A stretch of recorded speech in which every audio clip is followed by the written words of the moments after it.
Hello, everybody. Professor Disson here, hoping to give you a brief introduction to human nutrition.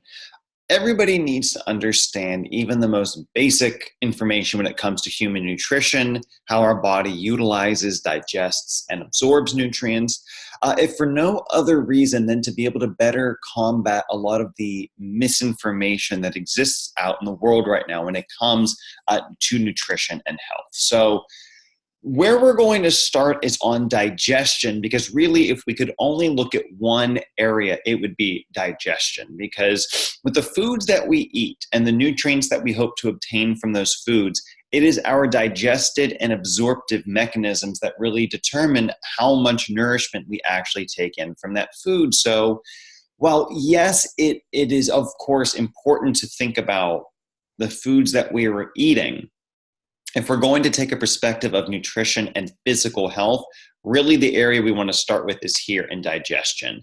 And with digestion, sometimes we even oversimplify exactly what's going on here, where we think we just chew up some food, we swallow it, and we absorb the nutrients from it. And there are so many different organs that are both part of the GI tract and are what we call accessory organs that are technically separate from this continuous tube of the GI tract, but still interact with the GI tract in order to properly digest food. So take a minute here, pause this or screenshot this, whatever you need, but it's very important to understand what exactly is going on with the digestive system when it comes to our anatomy. Because when we think about how our health can be impacted either positively or negatively by our food choices, sometimes what appears to be a deficiency or a malnourishment issue for a particular nutrient really might actually have a physical root, as opposed to, oh, this person's just not eating enough. So for example, if someone is having an issue with digestive issues like bloating and cramping, and they have all this abdominal distension, right now what I'm seeing a lot of discussion around in the world is, oh, well, they need digestive enzymes, or they need this or that, as opposed to, okay, well, what organs are involved with actually breaking those foods down and helping this? Well, it could be something like a pancreatic issue or a liver or a gallbladder issue, because these organs are responsible for fat digestion, with bile that's produced by the liver and released by the gallbladder. Or it could be something in the pancreas, because it's involved in all macronutrient digestion. So before we all automatically jump to the conclusion that someone needs a supplement or some special thing, we really want to think about, well, how does the body work? Our digestive organs release all sorts of different materials, secretions, etc., that are very important for digestion. So, for example, iron deficiency usually gets diagnosed by looking at someone's blood levels and seeing whether they are anemic or not.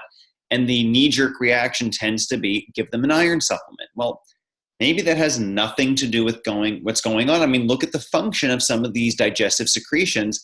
There could be something more physiologically that is actually going on in terms of why someone may not be absorbing the iron they need. So when we are working with people who are dealing with disruptions in their health, we always want to start here first. Physically, what could be going on? Yes, of course, there are times supplements and other things like that can have a role, but not as often as we may initially think. So even just being familiar with what exactly does bile do? Okay, it helps fat, lipids disperse in water. Why is that important? Well, because fats and water don't mix, right? Fats are hydrophobic. Well, that means if someone's eating fat, it needs bile to actually disperse within the fluid components of our digestive system. So if somebody has had their gallbladder removed, which is important for storing and releasing bile, what might this mean in terms of some of the physiologic consequences of that? Maybe they don't have a gallbladder attack anymore. That's great. But what does this mean for how they need to adjust their diet? Maybe a lot of the pain they're getting isn't pathological. Maybe they're just eating too much fat because they had their gallbladder removed and they're not able to digest the amount of fat that they were previously taking in, that they're taking in now. Especially for when you may be working with people who are dealing with weight management issues. So often the thought is people struggle with weight management due to some sort of lack of willpower, right? They need to kind of, willpower their way through it, and that just is never correct. It is almost always an issue, especially if someone is saying they're always hungry. They have this ravenous appetite, they never feel full, they eat all the time. Well, again, hormonally, what might be going on? So here we can see how the stomach and the small intestine are two very important organs for producing things like secretin and gastrin, cholecystokinin or CCK, ghrelin, other types of hormones that really regulate appetite and really regulate hunger. So for example, something like a secretin made in the small intestine, it's stimulated for release just by food arriving in the intestine. And what does secretin do? Well, it inhibits gastric motility, which basically means it slows down the movement of the stomach. It inhibits secretion of gastric juice, stimulates release of pancreas. What does all that mean? It means that as food enters the small intestine, it helps to produce secretin, which then helps to slow down the movement of the stomach, which means it's going to help us feel fuller sooner and fuller for a longer period of time, less likely to feel hungry as soon, as quickly. So if somebody, for example, has any type of small intestinal issues, well, this could be a reason why they are chronically hungry. Or on the flip side of it, if they're overproducing secretin and you're working with someone who is underweight and undernourished and complains of no appetite, well, again, maybe they're overproducing secretin and they're having this diminishment in their ability to actually feel hunger. So before we ever talk to somebody about their lifestyle choices, or in this case, dietary choices, if someone is complaining of something being chronic in this way, of course, our psychological state of mind and things impacts our lives, but we really always want to start here. Well, what stimulates or inhibits these hormones? So if the stomach produces gastrin, and gastrin stimulates gastric motility, stimulates secretion of gastric juice, increases gastric emptying. What does that mean? It means we're going to get hungry soon, right? It's emptying the stomach. Well, what helps to stimulate gastrin? Alcohol, caffeine. Okay, what does that mean? It means that alcohol and caffeine are going to make us hungrier. So if somebody is complaining of, I'm always hungry, I don't know what's going on, well, how much alcohol do you drink? Do you drink alcohol every day? How much coffee or caffeinated beverages do you drink those every day? Maybe you want to take those out and see if your hunger levels improve, and see if your sense of fullness after a meal stays with you longer. Maybe it has nothing to do with willpower and everything to do with just understanding how the body operates. So how does the GI tract actually coordinate with all these other areas of the body? Because it isn't separate. One thing we want to understand is there are different phases of digestion. The cephalic, cephalic just meaning head, is the look of food and the smell of food. So it's before food even enters the mouth. It's smelling something cooking. It's looking at a plate of food. You know what we're talking about here, how just seeing food, smelling food, even if you weren't hungry previously, all of a sudden helps get your mouth watering, get your stomach churning. This is very crucial for people with digestive issues. If you're working with people with Crohn's, ulcerative colitis, gastritis, they need to maximize that cephalic stage of digestion, because if I skip this, there are very important signals that my brain is going to send down to the rest of my GI tract to get it ready to accept food. So if I'm sort of mindlessly eating, or I'm eating while doing something else, we're not getting that cephalic stage of digestion. We're not going to digest optimally. So anytime that I work with somebody with GERD or reflux or esophagitis or anything involving the GI tract, the first thing I say is, well, how fast do you eat? How much time do you take from the moment you sit down to the moment you finish food? It doesn't need to be overly ritualistic, but even taking 30 seconds before we eat to look at our food, smell our food, think about it, stop doing other things. This allows for more optimal digestion, so that when food enters the gastric phase, which just means now it's been chewed and swallowed and it's in the stomach has been producing all those secretions and hormones that are necessary. And then once it goes into the intestines or the enteric phase, again, everything's been much more prepared. When it comes to nutrient absorption, the small intestine is everything. The small intestine has these long finger-like projections, these microvilli. Again, you might want to take some time here to stop here to read this more if you'd like, but the health of the small intestine and the health of these microvilli, this is how nutrients actually get into our bloodstream and then into our liver or other areas of the body. If there's any disruption in the small intestine, that is going to impede nutrient absorption. 90% of the nutrients that we absorb, it happens in the small intestine. It is very, very, very crucial. So if people are having issues with nourishment, unless this person is also dealing with other types of medical or life conditions that is really limiting their ability to access food or eat food, it's almost always an absorption issue.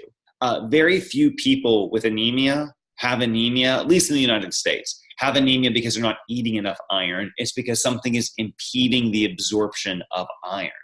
So most nutrients are absorbed through the small intestine.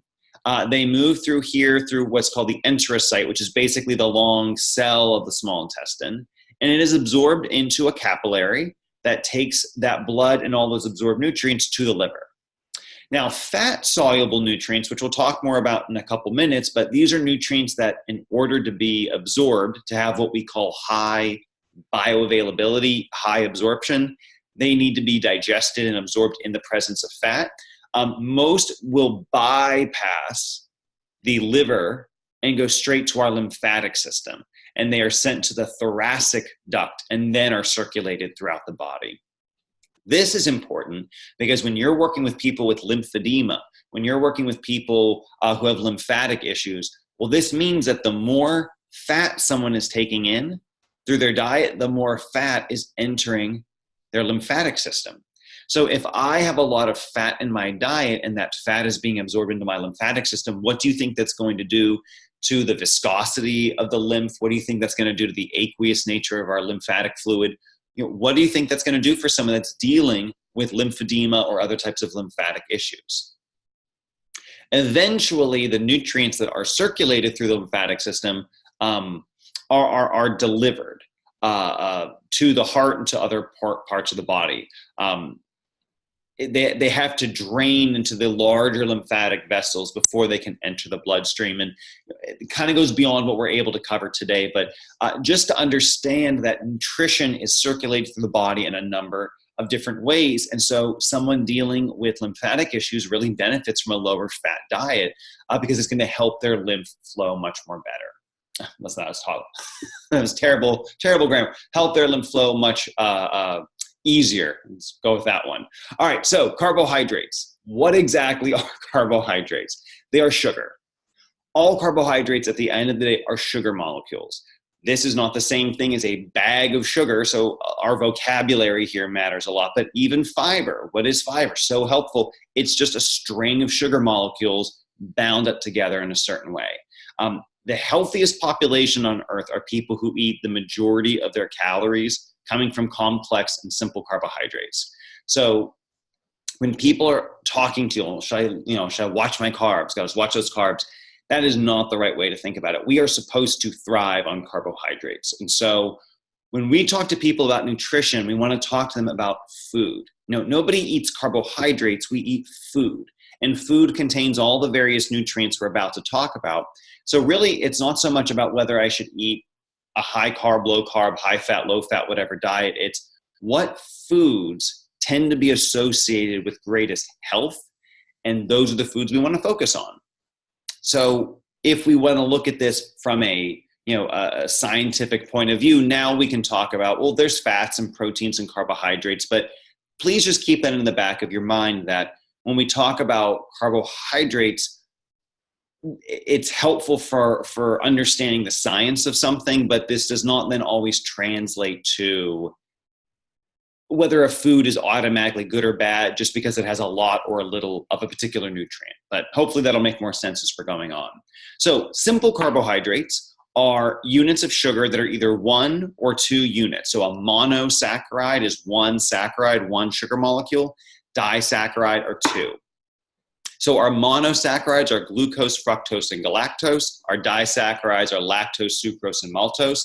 And then from there, as these chains and these units of sugar molecules get longer, we get into what we call complex carbohydrates. So raffinose and stachyose are what we call oligosaccharides. And then anything larger than that would be starch, glycogen, which is the storage of starch basically within animal muscle, including our own, as well as dietary fiber.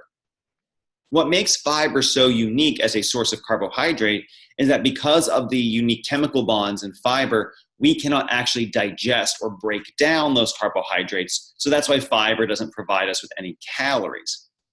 One of the most important things about fiber is that it promotes growth of healthy, beneficial bacteria within the gut. So probiotic supplements are very limited, incredibly limited in their ability to actually promote health. Fiber is what we want to focus on, because people who eat more fiber produce their own healthy bacteria. So rather than tell someone they need to pay, $100 for a bottle of bacteria that has very limited benefit, just eating foods rich in fiber make it in ourselves. It actually gets that bacteria to grow within our intestines. Now, dietary fiber is what is found in food. Functional fiber would be like fiber supplements. So just in case you care here, the units that make up something like starch, what we might get in a starchy vegetable or something versus fiber, it's all just glucose, but they have different bonds. So starch has something what's called an alpha-1,4 glycosidic bond, where fiber has a beta-1,4 glycosidic bond. What does that mean? Very little. It's just to show that since we do not obtain the digestive enzyme necessary to break down these beta-1,4 bonds, that's why we don't actually get any calories from fiber. Now, how are carbohydrates digested? Again, you might want to pause this or take some time with this if you really want to understand this better. I won't want to belabor this too much, but carbohydrate digestion, you can see here, starts in the mouth. So we have these long chain carbohydrates from whatever food we've just eaten, starts here in the mouth. And the enzymes in our saliva start the process of breaking down those longer chains into smaller chains. Once that food goes into our stomach, no further digestion of carbohydrates take place. Then once the food goes into the small intestine, again, you can see these partially digested carbohydrates, what we call dextrins, are further broken down more and more and more until finally we are breaking everything down into its individual monosaccharide units. And that's what can be absorbed through the intestinal brush border, through those microvilli. So again, I highly encourage you, take a minute here, pause this, really read this through. You need to understand how the body is digesting and utilizing these macronutrients if you're going to talk to people about how they impact their health. Now, perhaps my favorite thing to talk about is protein, because there are such misconceptions about protein. But what is a protein? It is just like how a carbohydrate is a unit of sugar, and however short or long those units might be, proteins are just amino acids, again, arranged in very particular order and shape. So all amino acids have this central carbon bound to a hydrogen. All of them have an amino group, which is nitrogen bound to 2 hydrogens. What we call a carboxylic acid group, that's why we call them amino acids. And then finally, this R group. This is the only thing then that is different. Every amino acid has a different R group. So if we look at something like glycine, it has this little hydrogen here. But if we look at alanine, everything else is the same, but that R group is another carbon bound to more hydrogen. So all of these amino acids are very structurally similar. Now, certain amino acids are what we call essential, which means that they have to be consumed in the diet. We don't have the ability to make them ourselves. Some are what we call non-essential, meaning they still have a purpose within the body, but our liver is actually able to make all of the non-essential amino acids we need. Now, we end up eating these anyway just because they're found in food. All food contains all of our amino acids, but technically I could go the rest of my life and never eat another drop of alanine, but as long as I'm getting the other calories I need, my body can make all the alanine it needs. And then lastly, we have what are called conditionally essential, which means under certain conditions, these suddenly become essential, meaning our body under certain health conditions may not be able to make them on its own, but otherwise under normal healthy conditions, these are also non-essential. So technically, these are the only ones that are always essential. Now, people eat a lot of protein. You yourself perhaps really focus a lot of your time on trying to make sure you get a lot of protein. Please understand that there is no such thing as an unlimited amount of protein we can take in that has no consequence within the body. We need very little, of only about 10 to 15% of our calories to come from protein. So what happens if we go beyond what our body needs? Well, only so much of that protein is actually used to build muscle, right? It's quite limited. So what does all that excess protein do? Well, a lot of it gets turned into glucose. That's what always cracks me up about the nonsense of low carbohydrate diets. There's no such thing, because if you ate nothing today but steak, your body will take the protein in that steak and turn it into sugar. It will turn it into glucose through a process called gluconeogenesis, because that's how important carbohydrate and glucose is for our health. So a lot of that protein powder people are eating every day ends up just turning into blood sugar. But then we also have a finite amount of sugar that we can store in our blood and store in our muscles as glycogen. So if we're still taking in more excess protein, where does the rest of it go? It gets turned into body fat. So I could be eating lots of protein and step on that scale and my weight is going up. And my assumption might be that's all muscle. If I'm taking in more protein than my body needs and only so much of it can get turned into blood sugar, I'm gaining body fat at the same time. So please know that there is such thing as too much. The other concern that sometimes gets raised with protein is about the essential amino acids of, oh, I got to combine certain foods. Only certain foods are what we call complete proteins. I offer this here just as an example to show that that is not something anybody needs to worry about. So what I did was take individual foods. So, white potatoes, spinach, lentils, cauliflower, oats. And what I did was calculate the amount of each essential amino acid that food would provide if I ate nothing today but 2,500 calories of white potato or 2,500 calories of spinach. I'm not recommending anybody do that. This is just to prove a point. And then I saw, okay, well, what would be the recommendation of how many grams of each of these essential amino acids a person who needs 2,500 calories a day would need compared to how much each of those foods would provide.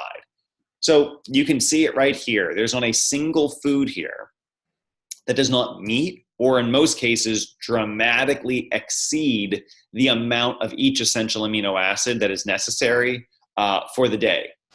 So what is the point of this chart? What am I trying to say here?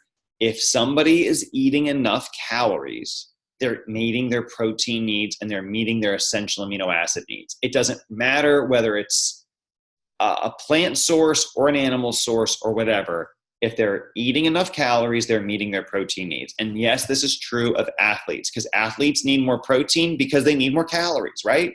If somebody is exercising a lot, they burn more calories. They're going to eat more food. As long as they're meeting their calorie needs, they will meet their protein needs. So protein supplements and protein powders and protein bars and protein shakes, those are not necessary for the vast majority of people. The people who need those are people who are suffering with frailty. So elder adults who are sarcopenic, they may need a protein supplement. People recovering from massive surgery, people recovering from massive thick burns. Those are people who might need protein supplements. Those are not the people I see walking into GNC and vitamin shop, right? So when you are working with people and they're saying, I need more protein, you can share this with them and say, no, you don't. You are exceeding, I guarantee you're exceeding your protein needs. Your health conditions are not due to a lack of protein within the diet. So again, you might want to take some time here to really understand this. How are proteins digested? No protein digestion happens in the mouth. Once food enters the stomach, partially digestion of proteins take place. Again, different acids and activate different enzymes within the stomach that start the process of breaking protein down. And just like our carbohydrates, those partially digested proteins enter the small intestine, our pancreatic enzymes take over, and they finish by completely digesting those proteins back into their small amino acids, which can then be absorbed by the small intestine. Lastly, for our last macronutrient, calorie-providing nutrient, are fats. All fats look like this. It's just a string of carbons with a methyl group, or what we call the omega group at one end, and again, a carboxylic acid or an alpha group at the other end. What is a saturated versus a monounsaturated versus a polyunsaturated fat? It all deals with these carbon bonds. So a saturated fat means that every bonding site on all of these carbons is bound either to another carbon or to a hydrogen. If, however, one double bond exists between two carbons, that is one mono unsaturated fat. If there are two or more sets of double bonds within a fatty acid chain, then that would be poly, multiple unsaturated sites, or so polyunsaturated fat. What is a trans fat? Trans just means opposite side. So if those double bonds exist and both of the remaining hydrogens are on the same side, we call that a cis fatty acid. If they flip, where one hydrogen is on one side and one is on the other, we call it a trans fatty acid. And notice what that does to the shape of the fatty acid chain. It has that little kink when it's a cis fat, but look, it's totally straight like a saturated fat when it's a trans fatty acid. That's why diets rich in trans fats are just as toxic and problematic for our heart and for our blood flow as diets rich in saturated fat, because structurally they are the same. Now, you may have heard of omega-3 and omega-6 dietary fats. Omega-3 and omega-6 are the only two essential fatty acids. So just like we have essential amino acids, so we have to eat them, omega-6 and omega-3 fats are essential fatty acids. But that means every other type of fatty acid isn't essential. So cholesterol is a fat, not essential for health. Saturated fats, they're non-essential. We don't ever have to eat them. They're not essential for health. Why? Because our body will make all the cholesterol and all the saturated fat, all the omega-9s and omega-7s and all the other types of fats that we need. The only ones we really need to eat are the 3s and the 6s. How are fats digested? Well, what's interesting is this is the only macronutrient that is digested both in the stomach, mouth, then the stomach, then the intestine. So again, you might want to take some time here, but we can see that all stages of digestion, cephalic, gastric, and intestinal, fat is digested bit by bit across the line. With different types of fats, some of the shorter chain fats are able to enter the liver through those blood capillaries that go to the hepatic blood flow, as long as they're bound to the protein albumin to help them go through that wateriness of the blood. But our cholesterol and our longer chain fatty acids, they're too hydrophobic. So again, like we were talking about earlier, they'll go into the lymphatic system. The way they're transported through the lymphatic system is through these little spheres called chylomicrons. And this is allowing those fats to actually be transported from the intestines to our heart, to be stored as additional body fat, and then to also go to our skeletal muscle, and then whatever's left will eventually head to the liver. This is, again, as we were talking about earlier, why high fat, especially high saturated and high cholesterol diets are so problematic for lymphatic health, because that means more chylomicrons are entering the lymph, which makes the lymph more fatty.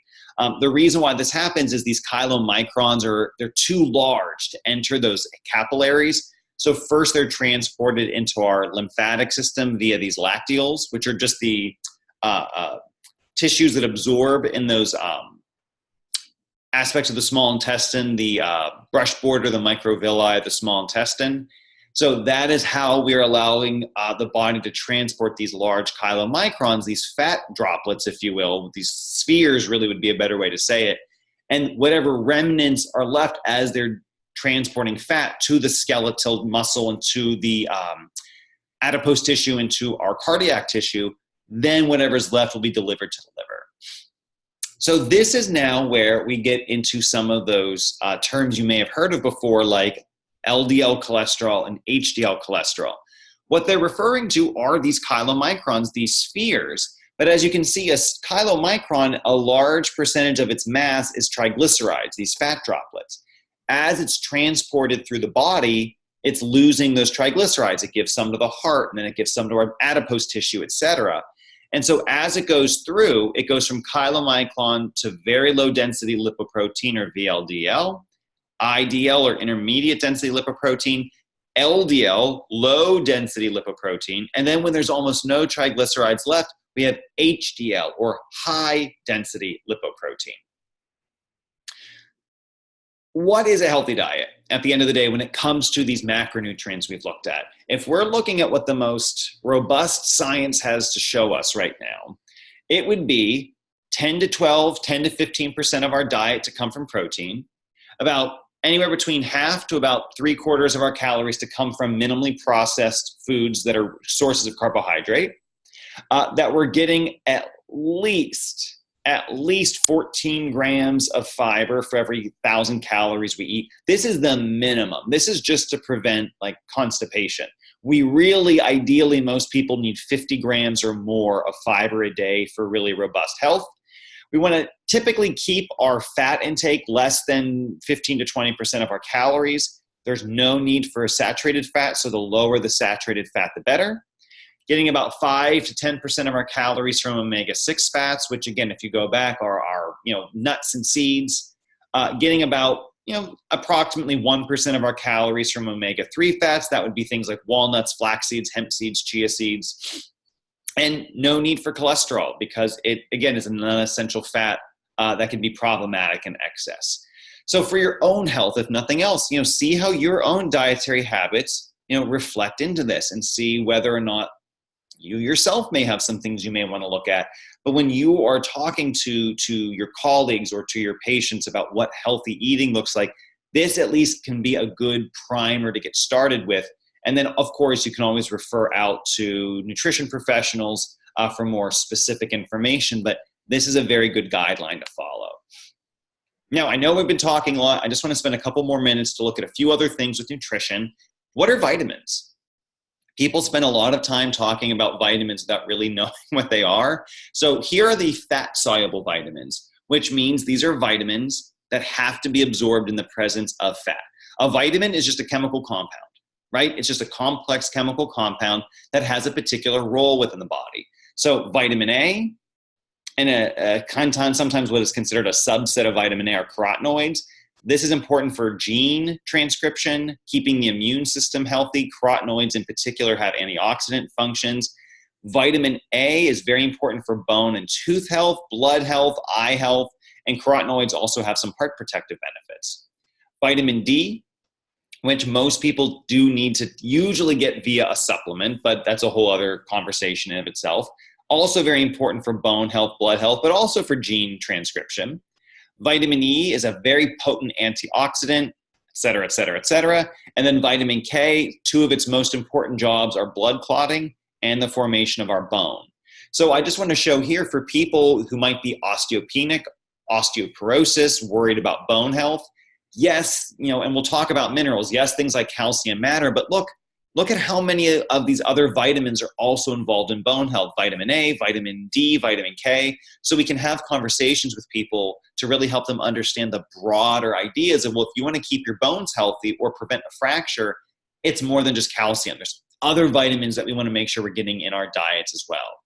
Now, the water-soluble vitamins are same thing. They're just complex compounds that carry out specific functions within the body.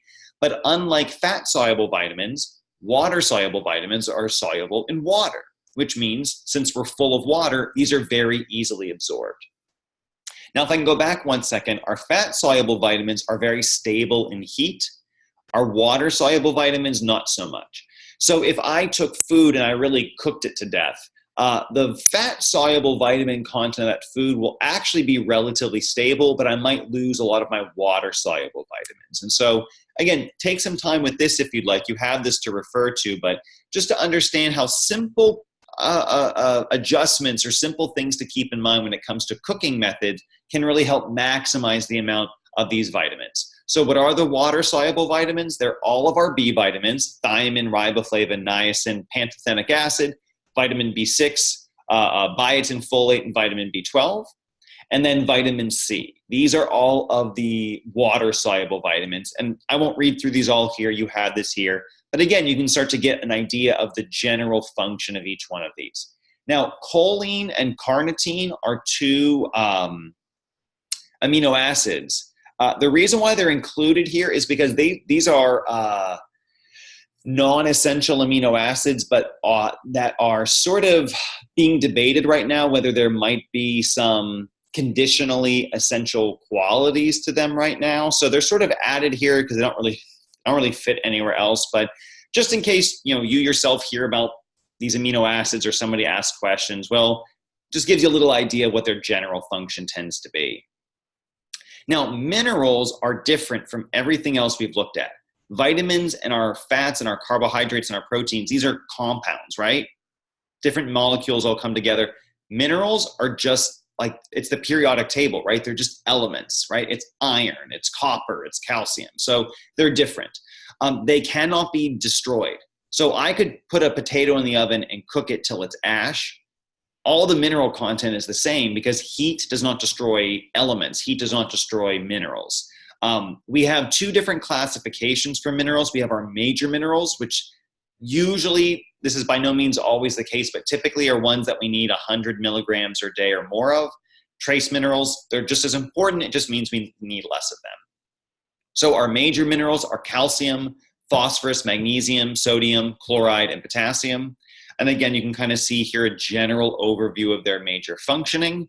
So if we look at something like calcium, just to pick one out real quick, yes, calcium is important for bone and teeth health, but look at everything else it does. No nutrient in our body does just one thing. They all serve a number of purposes, and this is the more holistic way we want to look at our nutrients. Trace minerals, you have them here, just as important. You can see they do a lot of similar functions, but this just means we typically need lower amounts of them. And any of these you can easily look up what the recommended intake for each one might be. But again, just look to see how each of these minerals interacts with one another differently and has multiple functions. So I know this is an incredibly brief overview of human nutrition, right? But go back with this, review this a couple times. There's a lot of information here that you would be amazed at how much can help you in your clinical work. Because people are going to ask you questions about nutrition. You're going to notice things about people's dietary habits that are influencing their health. And the more that you can familiarize yourself with the function and the general purpose of each of these nutrients, the more informed you will be.